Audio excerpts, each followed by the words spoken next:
Hey guys, we're back on the beach today with a special guest, my sister Ella, and today we both brought 5 spring book recommendations that we're going to share with each other and with you today. Spring is a wonderful time of year which always has a lot of new growth and life, both the flora and the fauna. We've been spending a lot more time outside recently because it rains a lot during the winter where we live. So we are enjoying this change in seasons. I'm going to let Ella start today with her first spring book recommendation. So the first one that I picked out is one I've had on my want to read. I put it on pretty recently. It's The Lamb by Lucy Rose. And this, from what I've heard about it and seen about it, it's kind of horror, suspense book, but it's basically a mom and daughter set in like they're living in their cottage in the forest, and not to give too much away, but cannibalism gets involved. A lot of the things I've seen about it talk a lot about the themes of like grief and love intermingling and like feeling trapped maybe with someone that you do still love. That's my first recommendation. I think it's on Eve's want to read as well. I've heard of it, but I have not read it yet. Yeah. I think it came out this year. It's new, yeah. It's like a newer book, yeah. My first pick today is Silent Spring by Rachel Carson. This is a book that Ella might not like reading, but I do think that everyone should read it. It is nonfiction, and it's old. Oh, no. It's from 1962. Double hit. And this book was very influential because it talks about just how harmful pesticide use was, particularly after World War II. DDT, which is a type of pesticide, was developed during World War II. It became extensively used during the 1940s and 50s. Rachel Carson did a lot of investigative reporting about pesticide use and its effects on the environment and on animals. This book is a culmination of her research efforts. It actually resulted in the banning of DDT, so it was super impactful. And I do think these kind of historical markers, these nonfiction works that really made such an impact are so well worth reading today, even though, yeah, DDT isn't being used anymore, but it is still crucial to understanding the way that we've been working towards protecting the environment. I really liked that book. I think I revised my opinion on it. I think I would like it because I love The Jungle by Upton Sinclair, which is, it's fiction, but it's based on the investigative journalism he did as a muckraker for the meat packing industry, and I really, really loved that. So maybe I would give this one a try. I have my second book, which I'm really excited about. So for this one, I actually have to look kind of hard for because originally I watched the movie that was based on the book first, and I didn't even know there was a book about it, but on my second rewatch I was like, I love this so much, I wonder if there is, you know, it was a really interesting story, so I wonder if there's a book about it. And I found it, and it's Wild Pork and Watercress by Crump. And the movie that takes from this book is Hunt for the Wilder People, and I loved that movie. I watched it in high school, I think, for some book we were reading in conjunction, not this book that I'm mentioning, but I loved it. I thought it was so funny, and then I watched it recently again, like 5 years later now from the first time I watched it, and it does still hold up. And so I'm really excited to read this book. To my knowledge, it's pretty similar to the movie. Basically a book about this uncle and his adopted nephew who go and disappear into the Australian bush and go on like there's this crazy manhunt like coming against them, but they disappear into the bush together, and it's a really sweet, really, really funny story. So I'm super excited to read it and get a little bit more into that world and that storyline. I've never heard of it before. My next pick is fiction. I went back and forth between fiction and nonfiction for this. This book is In Watermelon Sugar by Richard Brautigan. In Watermelon Sugar inspired Harry Styles' song Watermelon Sugar. Did it inspire it? Yeah. What? Harry Styles' song was inspired by this book? Yeah. Are you serious? That's really cool. All right. This is another book that's actually from the 60s. Richard Brautigan was kind of like a weird, seeming like kind of like reclusive kind of a guy. He lived most of his life in Bolinas, California, which is a place that I'm familiar with, though I haven't really spent much time there. I've gone through it before. Bolinas is this tiny insular community on the California coast just north of San Francisco, where a lot of like rich and famous people live, but artist type people. So he wrote this book, and it is kind of reflective of the community that he's living in, where it's the super kind of commune type vibe. Especially when we're thinking about like the 60s and stuff. This is a post-apocalyptic novel, and it is kind of surreal and hallucinatory. It's very short, but you're in this world where everything is made of watermelon sugar. Everything is super bright, like colorful, which made me think of spring because things are in bloom. This book is just like so bright and full of color. But as you come to find out, there's kind of some weird darkness in this community. The narrator of the book is actually reflecting on the events leading up to something at the end of the book.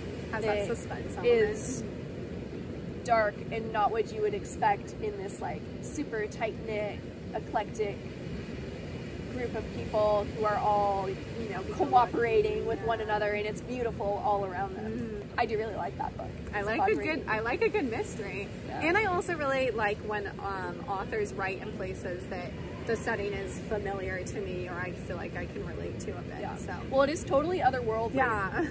It's definitely otherworldly, but you can definitely see how he was inspired probably by the community and circles that he was running in at the time in the 60s.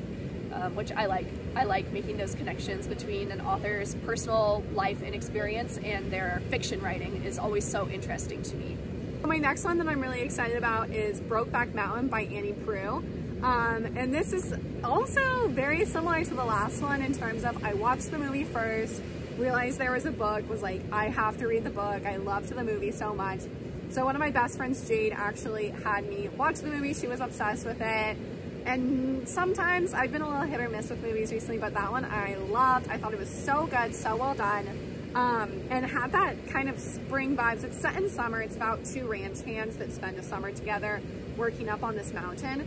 But it just has that very, maybe also kind of a boy book again of like, you know, out boys there. Boys loving boys, yeah, right? It is boys loving boys, which is awesome. Support. But it's like kind of, you know, out sad, there, adventure. It is really sad. I did cry in the movie, so I'm curious about if the book will like kind of evoke the same emotions for me or not. But I'm really, really excited to read that. I feel like there's a lot more there I can enjoy with that storyline. What makes you cry easier, a book or a movie? Probably a book. I've been crying a lot at the books I've been reading. Yeah. I mean, I think it's also because you kind of create the characters in your head and you put a little bit of yourself into the creation. It's your own visuals. Yeah, exactly. So I think that makes it a little tougher. But yeah, I'll probably cry in this book too. But it's just so good. It's a really, really good love story, a good story of sadness. It also has like a lot of really good not like necessarily historical connections, but like it's set in a time where being gay, like out and open and being gay, it was not okay, and like really, really would shame people that were. And so I like that it has some of that like historical kind of context to it as well. Makes it a lot more emotional. My next pick is Dispersals on Plants, Borders, and Belonging by Jessica J. Lee. This is a more recent book. It came out last year and it was recommended to me by a friend. I read it and then I ended up passing it along to a friend as well. I got to talk to each one of them about this book after reading it, which heightened my enjoyment and experience with it.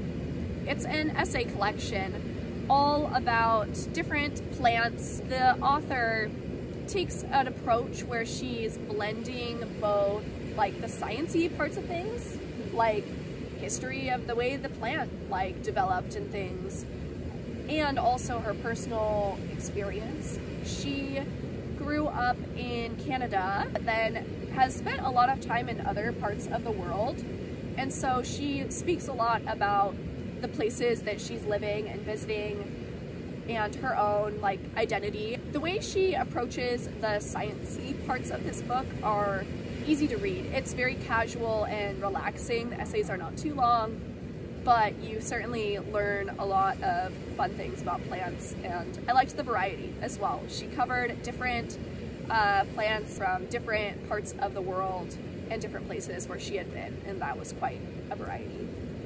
It does sound interesting. I feel like a lot of people where I live are really connected to the land, and also like I've never been in a place where people can like randomly name so many like plants that are just like around as we're hiking. So I feel like that would connect really well up here to our natural environment. Does she touch on a lot of like, I don't know if you know, but does she touch into a lot of like kind of human-centered as well, of like? Yes. She not only talks about the way that like plants have developed over time and evolved, but the way that like humans impact, even on something where it's not physical. But there was one essay where she talked about the development and meaning of the word tea, or the word for tea, and how in different parts of the world people have different relationships to tea and tea leaves. So that was super interesting, because that essay was, yes, like about the history of different kinds of teas, but more so about humans' interaction with this plant. Yeah. So that was really interesting. That was one of my favorite chapters in the whole book. If Cats Disappeared from the World, and that's by Genki Kawamura. And this one I saw recommended to me in, it's kind of silly, but in like a TikTok book slideshow, and it was like books that have Studio Ghibli vibes, and I love Studio Ghibli movies, so I was like, okay, I'm interested, and a lot of them involved cats. If there was any animal I would love the most, it would be a cat, hands down. So I'm like, I want to read a book about it. And this one is interesting. So this one is basically about a man who gets a terminal diagnosis on his health, and he makes a deal with the devil to keep living, and it puts him and his cat, Cabbage I think is the cat's name, and it's really cute, in peril. So I'm really excited to see what that like means. How I don't really want to know too much about how exactly like that happens. I feel like I can make my own assumptions that he makes a deal with the devil, and cats, he loses something in the world and it ends up being like his beloved cat. But I'm excited to see how that like kind of plot line develops. It's fun. I like when it is kind of like magical realism, is really, really interesting to me. So I'm excited to read that one. Do you think the cat will die? No.